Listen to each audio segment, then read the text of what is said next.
Bonjour, c'est Charlotte Baris. Bienvenue dans La Loupe, le podcast quotidien de l'Express. Allez, venez, on va écouter l'info de plus près.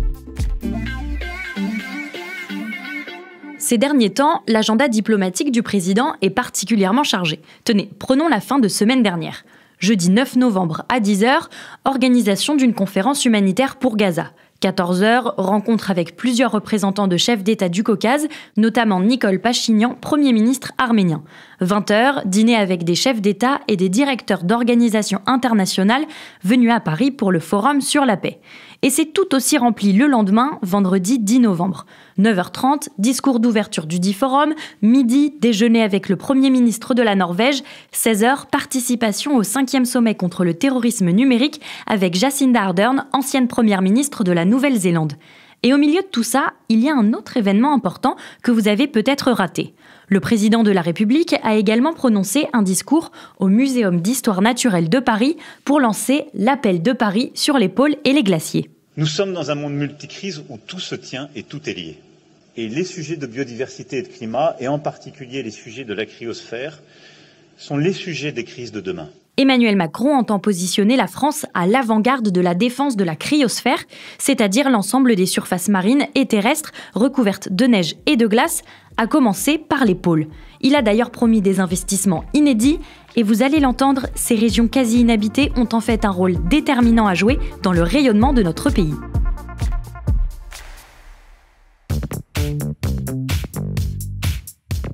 À l'Express, on a 2 journalistes de la rubrique Climat qui travaillent sur la question des pôles depuis plusieurs semaines. Il s'agit de Valentin Ekirch et Baptiste Langlois. Bonjour à tous les deux. Bonjour Charlotte. Bonjour Charlotte. J'en parlais à nos auditeurs il y a quelques instants. Emmanuel Macron a clôturé il y a quelques jours le One Planet Polar Summit, un sommet international sur la question des pôles. Alors je pense qu'on a besoin d'un peu de contexte. Pourquoi ce sommet s'est tenu à Paris ce mois-ci ? Oui, en fait, vous avez peut-être déjà entendu parler de ces One Planet Summit. Il y en a eu plusieurs ces derniers temps. Il y en a eu un en 2022 à Brest sur les océans. C'était le One Ocean Summit. Plus récemment, il y en avait un au Gabon sur les forêts, le One Forest Summit. Et celui sur les pôles et les glaciers qui s'est tenu à Paris, eh bien, il est dans cette continuité. Ce sont des sommets qui sont organisés par la France, l'ONU et la Banque mondiale, et qui ont été initiés par Macron à la suite du retrait des États-Unis de l'accord de Paris en 2017. Donc il faut vraiment voir ce sommet dans cette continuité un peu thématique de ces grands rendez-vous. Et en 7 ans d'existence, Valentin, est-ce que ces One Planet Summit ont eu des résultats concrets ? C'est un peu difficile de déterminer. On n'est pas sur une COP. Ces sommets-là, on n'attend pas qu'ils débouchent sur un cadre précis. C'est pas vraiment des sommets contraignants. Il en ressort essentiellement des grandes déclarations, des prises de position. Par exemple, là, eh bien, on a eu l'appel de Paris sur les pôles et les glaciers. Donc, ce sont des sommets qui viennent s'ajouter aux nombreuses réunions internationales sur la question climatique. Il y a 2 intérêts tout de même, c'est-à-dire que pour le monde, c'est la mise en place de canevas, de réseaux de recherche, de financement sur ces questions. À un moment, on met la lumière de manière relativement intense sur ces questions. Ça permet d'ouvrir la discussion. Par exemple, le One Ocean Summit avait donné lieu à des négociations qui ont ensuite débouché sur un traité sur la mer dans un second temps.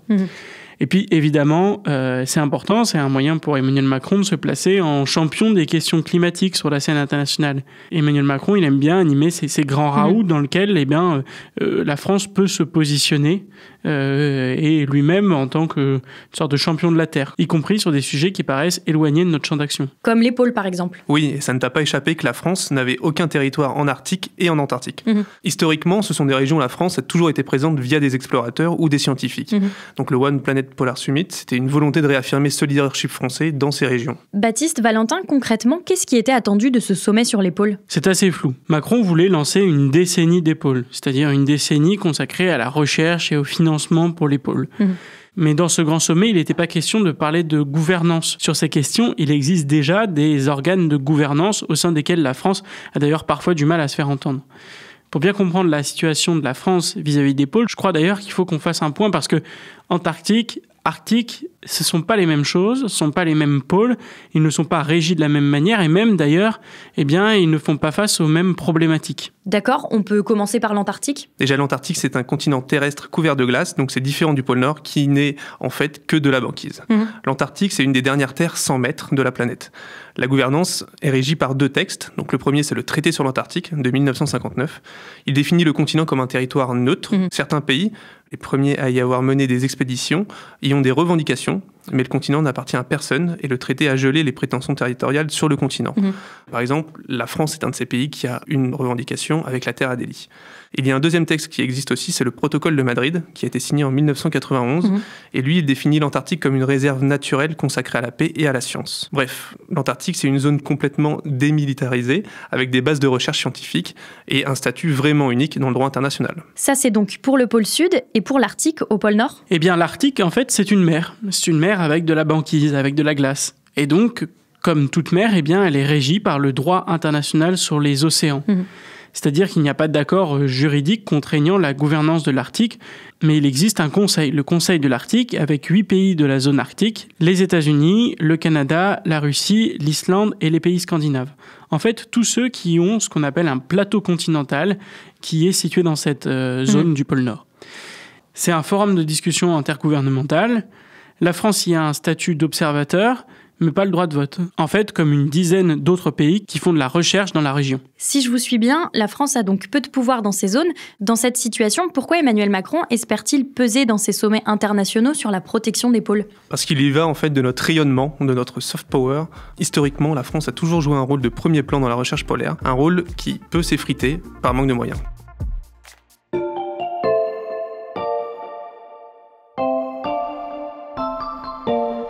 Valentin Baptiste, dans votre article, vous parlez d'une tradition d'exploration et vous dites même que la France a été, je cite, pionnière de l'exploration puis de la recherche sur les pôles. Qu'est-ce que ça veut dire ? Oui, en fait, en France, on a même une grande tradition des pionniers de l'exploration des pôles. Parmi les plus anciens, on peut noter Yves-Joseph de Kerguelen, c'est un navigateur breton qui a découvert les îles australes qui porteront son nom à la fin du XVIIIe siècle. Et puis évidemment, il faut penser à Jules Dumont d'Urville, c'est un navigateur qui a donné le nom de sa femme à un petit bout de terre sur l'Antarctique qu'on appelle la terre Adélie. Sa femme s'appelait Adèle, et qui était un des premiers à poser le pied en Antarctique en 1840. Et plus près de nous, nos auditeurs se souviennent peut-être de Paul-Émile Victor, donc, fameux explorateur des années 50, qui est resté célèbre pour ses expéditions chez les Inuits du Groenland. Il y a d'ailleurs une petite cabane encore à son nom qui tient debout au Groenland. Et sinon, il y a aussi Claude Lorius, un glaciologue qui a analysé de grandes carottes de glace, donc l'espèce d'immenses échantillons de glace de l'Antarctique, qui emprisonnent l'atmosphère du passé. La France est donc pas une nation polaire pour sa présence géographique, on n'a pas de territoire, elle n'est pas non plus là pour sa présence militaire ou commerciale, mais plutôt pour ce qu'elle a apporté à la recherche polaire. Depuis ces explorateurs, depuis ces grands scientifiques, il y a finalement une sorte d'excellence de la recherche polaire française. Cette connaissance scientifique, elle est solide et elle est reconnue de tous. Et cela, ça nous apporte une crédibilité très importante dans les instances polaires. Et puis la France a pris des initiatives étonnantes, innovantes même, en créant un poste d'ambassadeur des pôles. C'est un rôle qui est avant tout politique, qui est un rôle de représentation. Il a été détenu par des figures plus ou moins marquantes de la Ve République. Ah, les ambassadeurs des pôles, je savais qu'on en parlerait à un moment dans cet épisode. Lors de ma préparation, je suis allée voir Erwan Brucker du service politique et j'ai enregistré une petite explication sur le sujet en 1 minute top chrono. Donnez-moi un instant pour activer le chronomètre. Écoutez. Alors, ambassadeur des pôles, c'est ce qu'on appelle en fait un ambassadeur thématique. Il est nommé en Conseil des ministres pour représenter la France sur des thématiques internationales spécifiques. Il y en a à peu près une vingtaine sur des questions diverses. Ça va du numérique à la santé publique jusqu'aux migrations et donc les pôles également. On a connu 3 ambassadeurs des pôles. Il y a d'abord eu Michel Rocard, nommé sous Sarkozy, qui était déjà très engagé sur ces sujets depuis longtemps, depuis qu'il était député européen. Et en plus de ça, c'est une grande figure de la gauche française et européenne. Donc en plus d'être un bon technicien, il était très visible et il avait un portage très politique de cette question des pôles jusqu'à sa mort en 2016. Ensuite, nous avons eu Ségolène Royal. Ségolène Royal, elle a été très critiquée pour son manque d'action depuis qu'elle a été nommée par Emmanuel Macron. Au Quai d'Orsay, on considère d'ailleurs que c'est invraisemblable tout ce qu'elle a réussi à ne pas faire. Je cite. Donc voilà, tout le monde est assez d'accord, il y a un consensus pour dire qu'elle n'a pas vraiment été à la hauteur de ces enjeux-là qui sont capitaux. Et enfin, en 2020, on a eu la nomination de l'écrivain et diplomate Olivier Poivre d'Arvor. C'est lui qui est en charge des pôles, désormais, et de représenter la France lors du One Planet Polar Summit. Bon, ça fait un peu plus d'1 minute, mais c'était très clair. Valentin Baptiste, est-ce qu'il a entendu cet ambassadeur français des pôles ? Eh bien, ça dépend de qui est l'ambassadeur. En tout cas, c'est une preuve réelle de l'intérêt de la France pour les sujets polaires. Et c'est important d'avoir la bonne personne pour porter ces enjeux. Et Laurent Maillet, d'ailleurs, il était le numéro 2 de Rocard, quand Rocard était ambassadeur des pôles, qui raconte avec un petit peu de nostalgie cette grande période de Rocard. Eh bien, il me disait que lorsque Rocard arrivait dans ces discussions, eh bien, il était à la table avec les 8 ministres. Il avait 5 minutes de temps de parole. Et il me dit, aujourd'hui, en gros, vous êtes au fond de la salle et vous n'avez même pas le droit de lever la main pour poser une question. Comment vous expliquez cette perte du leadership sur les sujets polaires ? C'est plutôt une question de sous-financement chronique depuis des années. Or, faire de la recherche polaire, ça coûte évidemment beaucoup d'argent. En France, on a un institut de pointe qui s'appelle l'Institut Paul-Émile Victor, donc du nom de l'explorateur, qui s'occupe de toute la logistique pour faciliter les recherches polaires. Son budget annuel depuis 2018, c'est 16 millions d'euros, c'est-à-dire pas grand-chose. Ce sous-financement de la recherche polaire, est-ce que ça a des conséquences sur nos capacités de recherche scientifique ? Alors, ça pourrait en avoir. On a eu de la chance, parce qu'en 2022, on a maintenu les recherches malgré la guerre en Ukraine. Toujours à cause de cette guerre-là, il y a eu une hausse des matières premières et du prix des hydrocarbures, ce qui a causé un trou de 3,7 millions d'euros dans les caisses de l'Institut Paul-Émile Victor. L'État a débloqué une aide exceptionnelle un peu en urgence, mais le problème, malheureusement, va encore se reproduire cette année. Et ce sous-investissement provoque aussi un délabrement de nos installations sur place. C'est un peu le revers de la médaille, en fait, d'avoir été des pionniers, c'est que nos installations sont vieilles. Donc la France a 2 stations d'Antarctique. La station Concordia, qui est en partenariat avec l'Italie. Cette station co-gérée a quand même besoin d'une remise à niveau. Et il y a aussi la station Dumont-d'Urville, la plus ancienne française, qui est en terre à Delhi. Donc elle a besoin d'une grosse remise aux normes. Le budget, environ 150 millions d'euros. La station est tellement vétuste que certains scientifiques la nomment parfois bidon d'Urville. Le bidon d'Urville, c'est en effet pas très reluisant. Est-ce que ça veut dire que dans ce domaine, la France est déclassée ? Non. En fait, les chercheurs, quand on parle avec eux, ils insistent non, la France n'est pas déclassée. Cette recherche est toujours de grande qualité et on garde une grande aura scientifique dans la glaciologie, dans l'ornithologie, avec l'étude des manchots notamment. Mais ces scientifiques sont aussi unanimes. En fait, il y a urgence. Il y a urgence à remettre des sous dans la machine. D'autant que ce manque de moyens, eh bien aujourd'hui, ça met les scientifiques français dans l'embarras. Comment ça ? Alors aujourd'hui, la France se revendique comme une puissance polaire, mais par exemple, c'est l'une des seules puissances polaires, du G7 notamment, à ne pas avoir de navire brise-glace. C'est un navire dédié à plein temps à la recherche scientifique. Donc elle est obligée de nouer des partenariats avec d'autres puissances régionales, donc c'est très bien pour la coopération scientifique, mais c'est un problème quand on espère avoir une voix au chapitre ou en tout cas être leader d'un projet.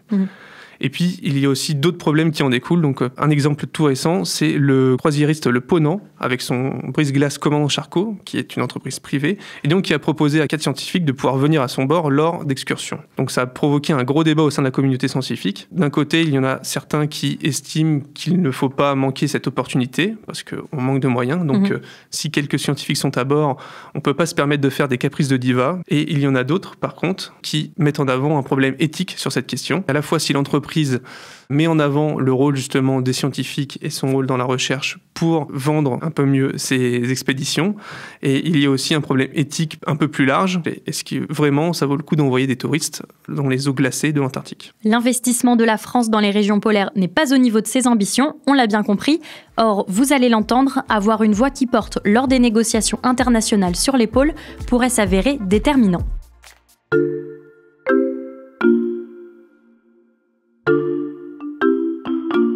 D'ici 2030, je veux ici vous dire que nous investirons 1 milliard d'euros dans la recherche polaire. On vient d'entendre un deuxième extrait du discours d'Emmanuel Macron à la fin du One Planet Polar Summit.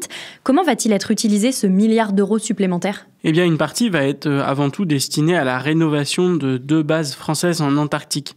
Et puis une partie sera dédiée à la construction d'un navire à capacité glace, qui portera d'ailleurs le nom de Michel Rocard. Et il sera positionné d'ailleurs dans l'hémisphère sud, entre Nouméa et l'Antarctique, puisque c'est là qu'on en a le plus besoin. Et enfin, une autre partie sera consacrée à déployer la stratégie polaire France 2030. La stratégie polaire France 2030, qu'est-ce que c'est ? Eh bien, c'est une feuille de route qui, en gros, vise à permettre le retour de l'influence française dans les pôles, et notamment via le soutien à la recherche d'ici 2030. Cette feuille de route, c'est un document qui est baptisé « Équilibrer les extrêmes » et qui a été présenté il y a 1 an par Olivier Poivre d'Arvor. C'est un document qui fait un petit peu débat parce que pour certains, c'est encore insuffisant. Et puis certains disent que cette stratégie pour les pôles d'ici 2030 est plus un rapport qu'une véritable stratégie. Selon eux, il n'y a pas eu de discussion interministérielle suffisante et qu'évidemment, cela ne permettra pas de répondre à tous les défis, et notamment les défis géopolitiques qui vont s'ouvrir dans les prochaines années. À quel type de défis tu fais référence ? Eh bien, ces défis, ils sont multiples et, à vrai dire, ils sont différents entre le pôle Nord et le pôle Sud. En Arctique, eh bien, on sait que la fonte des glaces entraîne l'ouverture de nouvelles routes maritimes, par exemple, et donc accès aussi à de nouvelles ressources, des ressources gazières, des ressources d'hydrocarbures. Pour les pays riverains, le Canada, les États-Unis, la Russie, l'Arctique est donc une région d'opportunités. Or, au sein du cercle de l'Arctique, la France est seulement observatrice. Elle a a priori pas voix au chapitre, et donc c'est d'autant plus difficile de faire entendre sa voix en faveur de la défense du climat. Et concernant l'Antarctique, au pôle Sud ? Eh bien, en Antarctique, c'est un petit peu différent. Aujourd'hui, il y a toujours ce traité sur l'Antarctique qui a été signé en 1959 qui gèle un petit peu tout cela, sans mauvais jeu de mots. Au départ, il y avait 12 pays signataires. Les États-Unis, le Japon, le Chili, l'Argentine, l'Australie, la Nouvelle-Zélande et puis la France. Depuis, il y en a un certain nombre qui sont ajoutés. Aujourd'hui, on compte 56 pays. Or, parmi ces 56 pays, il y en a qui veulent avoir leur mot à dire sur l'Antarctique. Par exemple, on sait que la Chine aimerait exploiter le krill dans la région. Le krill, c'est un petit organisme, un petit peu comme une petite crevette, qui forme un élément clé de la chaîne alimentaire de l'océan. Ce traité, eh bien, il fige la situation jusqu'en 2048 au moins. Et il est prévu une renégociation à partir de ce moment-là. 2048, soit dans 25 ans, ça peut paraître loin, mais en réalité, ça arrive assez vite. Oui. Et en fait, on perçoit déjà les mouvements qui sont à l'œuvre. La renégociation ne se fera pas du jour au lendemain. Et d'ici là, il faudra que la France ait regagné son leadership, et notamment son leadership scientifique, comme elle l'avait fait en 91 avec le protocole de Madrid. Sinon, le statut privilégié de l'Antarctique, qui d'un point de vue géopolitique est tout à fait exceptionnel, pourrait basculer. Cela pourrait mettre un frein à nos capacités de recherche sur place, et évidemment mettre en danger la réserve naturelle qu'il représente. Valentin Baptiste, j'ai encore une question, et elle sera peut-être un peu provocatrice. Est-ce que c'est vraiment important pour la France de garder un pied au pôle Nord et au pôle Sud ? T'as raison de poser la question, Charlotte, parce que finalement, on pourrait se dire, bon, à quoi bon ? En fait, c'est une question de soft power. La puissance scientifique polaire, elle fait partie de notre rayonnement. On pourrait décider de lâcher les pôles, et on pourrait se dire qu'il y a d'autres combats qui méritent d'être menés. Mais on peut se dire aussi que ce ne serait pas forcément un choix judicieux, parce que les pôles sont aujourd'hui au premier plan du réchauffement climatique. Aujourd'hui, par exemple, l'Antarctique se réchauffe de plus en plus rapidement, et même encore plus que les modèles des scientifiques. Donc c'est une région qui concentre diverses problématiques liées au réchauffement, par exemple au niveau de la biodiversité, de la fonte des glaces, de la montée des eaux, de la fonte du permafrost. Donc organiser un sommet comme le Polar Summit, ça permet de rappeler qu'on est engagé pour le climat sur la scène internationale. Il faudra donc relancer la France sur les plans scientifiques et géopolitiques pour retrouver une place de choix dans les cercles polaires. Merci à tous les deux d'être venus nous expliquer tous ces enjeux. Merci Charlotte. Merci Charlotte. Valentin Ekirch et Baptiste Langlois, vous êtes journalistes à la rubrique Climat de l'Express et tous vos articles sur les pôles, mais pas que, sont à retrouver sur l'express.fr. En ce moment, l'abonnement numérique ne coûte qu'1 € les 2 premiers mois. Chers auditeurs, je vous conseille donc d'aller lire leur enquête sur les ambitions polaires de la France. Et si vous ne voulez pas rater leur prochain passage derrière le micro de La Loupe, n'oubliez pas de vous abonner à notre podcast sur une plateforme d'écoute comme Spotify, Deezer ou Apple Podcast. Cet épisode a été écrit par Mathias Pengili, monté par Léa Bertrand et réalisé par Jules Cros. Retrouvez-nous demain pour passer un nouveau sujet à La Loupe.